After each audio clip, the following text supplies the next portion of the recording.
Hey, everybody. This is Troy over at Uncomfortable Truths. Thanks for checking me out.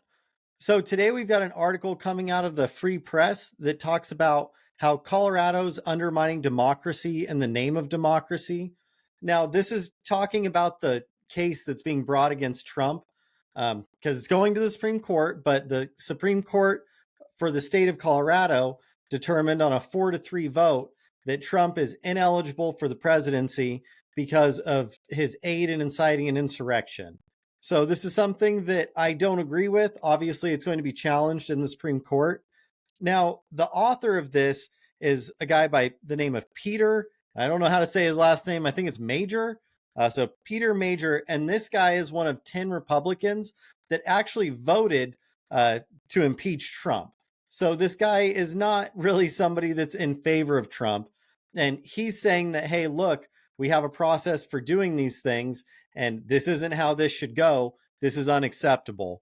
And you don't get much more, anti-Trump than the guy who's literally saying, he should be removed for this action on January 6th. So he's not a Trump supporter. And even this guy is like, this, we can't keep doing this and say that it's for democracy.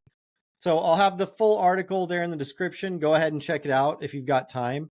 But it starts off by saying, for years, we've been told that Donald Trump is worse than Hitler as a threat to democracy, and that those who opposed him, including leading Democrats, the courts, Noam Chomsky, Michael Avenatti, Rachel Maddow, the hosts of The View, even old Twitter, were just trying to protect it. It's odd then now to be told that the best way to save democracy is by banning Trump from the ballot. Well, I mean, that's a really good point, right? This guy is saying that, hey, look, you all have been saying for years that you're the defenders of democracy and that Trump is a monster and that if we're going to save it, we have to make sure that we stop him. Well, then why are you trying to take him off of the ballot? If you have such a strong faith in democracy, why are you actually trying to take the vote away from the voters? Like, why are you trying to say that, hey, you're actually not allowed to vote for this guy? Um, so he goes into some of the reasoning for this. And so the first reasoning that he gets onto why he thinks this is a bad idea is that the Colorado court did it by reinvigorating Section 3 of the 14th Amendment, which reads in part that no person shall be a senator or representative in Congress or elector of president and vice president or hold any office, civil or military, under the United States who has engaged in insurrection or rebellion against the same, or given aid or comfort to the enemies thereof.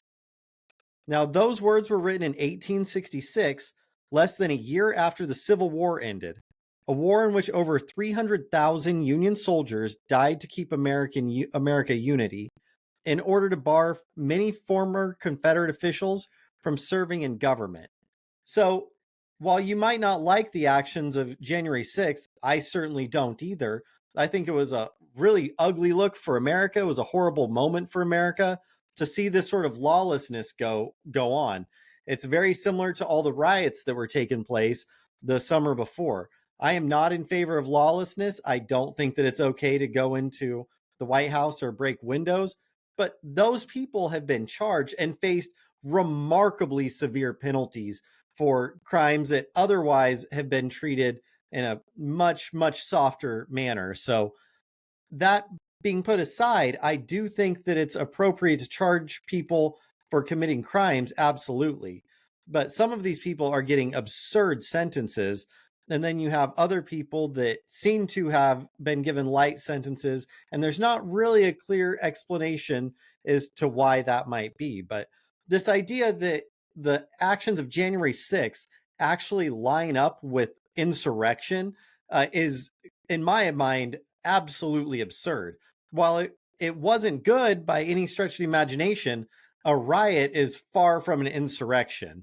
So I think that claiming that the president had something to do with that, you're going to need to actually prove it. And on top of proving that he was actually involved or trying to set this up himself or giving aid to the people that did so, I think you also are going to need to demonstrate that this was in fact an insurrection and not just a violent riot. So, and even violence is a bit of a stretch. The only person that died was one of the protesters. I mean, we've heard a lot of accounts, and honestly, some of it's very conflicting. So that's going to need to be proven in court before you actually go and just take a president off based on accusations. Keep in mind, at this point, a jury has not found Trump guilty of insurrection. So that has yet to happen. So, second issue he sees is the split. So the vote was not unanimous. It was a 4-3 decision. So, as Washington Post noted, all of the Ivy League graduates voted in favor to disqualify Trump, and all of the Denver Law graduates voted not to disqualify him. So this is very much an elite versus non-elite decision. All of the Ivy League people who live basically on an island on their own out in La La Land decided that, yeah, it's definitely okay for us to take him off the ballot. And the people that, are the Denver Law who actually live somewhat in reality with regular people are like, come on, what are you doing? Whether or not you like this, and keep in mind, they're also Democrats. Whether or not you like this is irrelevant. This clearly doesn't rise to the level of insurrection, and he can't be disqualified for this. So, third, the consequences. What is extraordinary today will be precedent tomorrow. Past exceptions become today's rule. Bending the law and loosening interpretations to force Trump's accountability for January 6th into the legal realm will be far more damaging in the long term than whatever Trump's opponents think they might prevent. So basically what he's saying is that broadening the 14th Amendment understanding of insurrection from the bloodshed of the Civil War and comparing that to what we saw on January 6th, they're just not in the same category. You can say that what happened on January 6th was horrible and the people that committed crimes should be charged for the crimes they committed without saying that, yeah, well, we need to take the leading presidential contender off of the ballot. That's a horrible statement to actually make and a horrible argument while you're also saying that you're trying to defend democracy. If you're going to say this, just at least come out and say, hey, I just don't like Trump. I'm not crazy about democracy. So I don't think he should be allowed to run. And we should just let the courts decide who's allowed to run and who isn't. This shouldn't be up to a jury at any point, and it damn sure shouldn't be left to the American people. Now, if that's your stance, just rep it. Just admit that, hey, this is what I think. I don't really care if the rest of you agree or not because I'm not in favor of democracy. Okay, that's a perfectly fine stance for you to take, but other people don't have to agree with it. Now, what you can't do is try to take the leading presidential contender off of the ballot and then say that you're a champion of democracy. You're literally trying to say, hey, the people shouldn't be allowed to pick this guy no matter what, regardless of whether or not I like a candidate. I happen to think Joe Biden is horrendous. I'm, of course, not saying that Joe Biden should be taken off of the ballot for what I think is a horrible crime that he's allowing to happen of mass illegal immigration. I think that should be left up to the voting public to actually decide for themselves. Say, hey, look, this is what Biden's done. This is what's happening. Now it's up to you to decide who you're going to vote for or who you're going to run.